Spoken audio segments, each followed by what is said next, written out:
فاسألوا أهل الذكر إن كنتم لا تعلمون۔ بسم اللہ الرحمن الرحیم۔ اگر آپ تھمنیل دیکھ کر یہ معلوم کرنے آئے ہیں کہ میں آپ کو ایسا وظیفہ بتاؤں گا جس سے آپ کے ہاں لڑکے کی پیدائش ہے، تو آپ ویڈیو کو اسکپ کر کے جا سکتے ہیں، کیونکہ جو شخص ایسا کہے یا جو عالم ایسا کہے کہ میں آپ کو ایسا وظیفہ بتاتا ہوں یا ایسا عمل بتاتا ہوں، جب آپ وہ وظیفہ اور عمل کریں گے تو آپ کے یہاں لڑکے کی پیدائش ہوگی، یا اگر آپ لڑکی چاہتے ہیں تو آپ کے یہاں لڑکی کی پیدائش ہوگی، تو یہ جان لیجئے کہ وہ فراڈ ہے، وہ دھوکہ دے رہا ہے، کیونکہ یہ انسانوں کے اختیار میں ہے ہی نہیں۔ اللہ تعالیٰ نے قرآن شریف میں فرمایا ہے یَهَبُ لِمَن يَشَاءُ إِنَاثًا وَيَهَبُ لِمَن يَشَاءُ الذُّكُورَ، جس کو چاہتا ہوں میں لڑکی دیتا ہوں اور جس کو چاہتا ہوں میں لڑکا دیتا ہوں، اور يُزَوِّجُهُمْ ذُكْرَانًا وَإِنَاثًا وَيَجْعَلُ مَن يَشَاءُ عَقِيمًا، یا جس کو چاہتا ہوں دونوں دیتا ہوں یا جس کو چاہتا ہوں بانج بنا دیتا ہوں، یعنی کچھ بھی نہیں دیتا ہوں، کسی کو لڑکا لڑکی دونوں ہی نہیں ملتے۔ تو یہ اللہ تعالیٰ کے اختیار میں، کسی کو لڑکی دینا، لڑکا دینا یا دونوں دینا یا کچھ نہ دینا، یہ اللہ تعالیٰ نے قرآن میں فرمایا ہے کہ یہ اللہ تعالیٰ کے اختیار میں ہے، انسانوں کے اختیار میں نہیں ہے۔ تو ایسا شخص جو بھی یہ کہے کہ یہ عمل کر لیجئے، وظیفہ کر لیجئے، اس سے آپ کے ہاں لڑکے کی پیدائش ہوگی 100% اور لڑکی آپ کے ہاں نہیں پیدا ہوگی، تو یہ کیا کہتے ہیں، فراڈ ہے، دھوکہ دے رہا ہے آپ کو۔ اور جب یہاں پر یہ بات آئی ہے تو یہاں پر خلاصے کے طور پر کچھ عرض کرنا چاہتا ہوں کہ آپ لڑکی یا لڑکا کیوں چاہتے ہیں کہ آپ کے یہاں لڑکا ہو لڑکی نہ ہو؟ بھائی بستر پر لڑکی ہر کوئی چاہتا ہے، لیکن گود میں بیٹی کوئی نہیں چاہتا۔ ایسا کیوں ہے بھیا؟ بیٹی کی پیدائش ہوتی ہے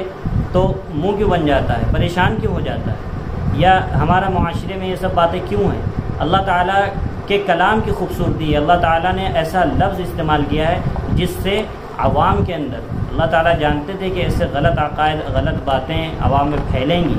لوگوں کا ذہن ایسا بنے گا، تو ان سب باتوں کی تردید اللہ تعالیٰ کے ایک لفظ سے ہوتی ہے۔ جیسے پہلے کے زمانے کے لوگ تھے وَإِذَا الْمَوْءُودَةُ سُئِلَتْ، سورہ کفرت میں اللہ تعالیٰ نے فرمایا وَإِذَا الْمَوْءُودَةُ سُئِلَتْ بِأَيِّ ذَنبٍ قُتِلَتْ،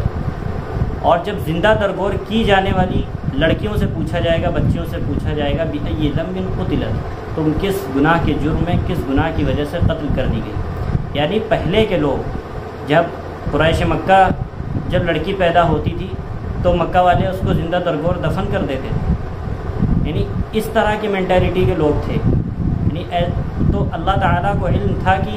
ایسے حالات اور ایسے غلط عقائد اور غلط باتیں لوگوں میں پیدا ہوں گی، اس لیے اللہ تعالیٰ نے کتنا خوبصورت الفاظ استعمال کیا ہے کہ یَهَبُ لِمَن يَشَاءُ إِنَاثًا، یہاں پہ اللہ تعالیٰ نے ہبہ یعنی ہدیہ، گفٹ کا لفظ استعمال کیا ہے کہ اللہ تعالیٰ گفٹ دیتے ہیں جس کو چاہتے ہیں لڑکی، اور اللہ تعالیٰ نے یہاں پر سب سے پہلے لڑکی کا ذکر کیا، یعنی فرسٹ پرائیورٹی اللہ تعالیٰ نے لڑکی کو دیا ہے،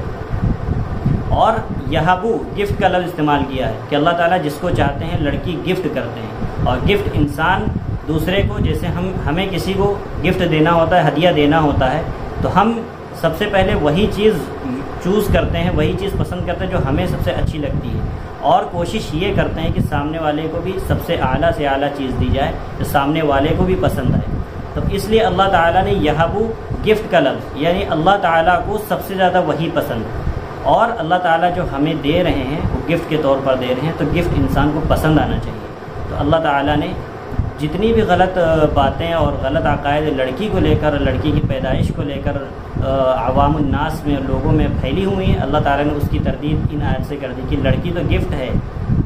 اس سے آدمی کو خوش ہونا چاہیے، منہ نہیں بنانا چاہیے، پریشان نہیں ہونا چاہیے، یہ رحمت ہے اللہ تعالیٰ کی، اور اللہ تعالیٰ نے فرسٹ پریورٹی اللہ تعالیٰ نے لڑکی کو دی ہے۔ یَهَبُ لِمَن يَشَاءُ إِنَاثًا وَيَهَبُ لِمَن يَشَاءُ الذُّكُورَ، اللہ تعالیٰ جس کو چاہتے ہیں لڑکی گفٹ کرتے ہیں، ہبہ کرتے ہیں، اور جس کو چاہتے ہیں لڑکا ہبہ کرتے ہیں، گفٹ دیتے ہیں۔ تو لڑکے کی خواہش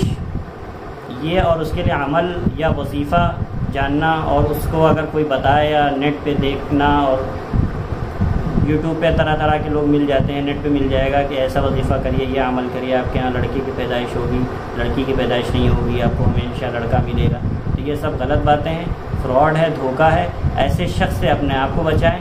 ایسے شخص ہوتے ہیں، ایسے لوگ ہوتے ہیں جو ان کے پاس علم نہیں ہوتا صحیح، اور وہ آپ کے ایمان کو لوٹ رہے ہوتے ہیں، آپ کا ایمان خطرے میں ہوتا ہے، اس لیے ایسے لوگوں سے پرہیز کریں، اجتناب کریں، اور اللہ نے جو قرآن میں فرمایا ہے اس کے اوپر عمل کریں اور اس کے اوپر اپنا ایمان رکھیں۔